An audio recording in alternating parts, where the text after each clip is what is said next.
Donc on va parler des molécules cannabinoïdes présentes dans le chanvre et le cannabis. Ces molécules sont méconnues parce qu'on les a découvertes qu'à partir des années 40. On a découvert le CBD et le CBN. Et dans les années 60, en 64, on a découvert le THC. Dans ces molécules qu'on appelle cannabinoïdes, il y en a deux qui sont plus connus que les autres, c'est le THC et le CBD. Et on va expliquer la différence entre les deux, qui est très simple en fait. Chacun des cannabinoïdes dans la plante, il y en a plus d'une centaine, donc il y a une centaine de molécules différentes dans le chanvre cannabis.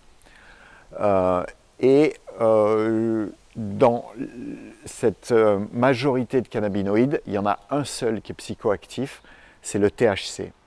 Et quand on dit psychoactif, ça veut dire que son utilisation va altérer la conscience, va affecter le mental, notre vision des choses, et donc on appelle ça psychoactif. Ça a été pendant longtemps appelé comme drogue, mais ça c'est vraiment limitant, et c'est extrêmement limitant par rapport au potentiel de cette molécule, et on préfère utiliser le mot psychoactif. Le CBD, contrairement au THC, n'est pas psychoactif. Et ce qui fait donc que dans la législation actuelle, on a le droit de l'utiliser, contrairement au THC.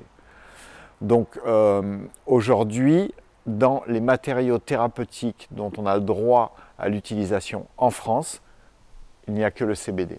Donc on utilise ce CBD parce qu'il a un potentiel thérapeutique très intéressant pour plein de sujets différents.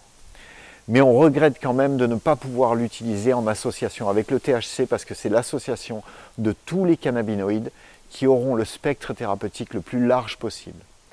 Mais voilà, ça permet de comprendre un petit peu ce que sont THC et CBD et leurs utilisations différentes seront décrites sur notre site internet plus précisément.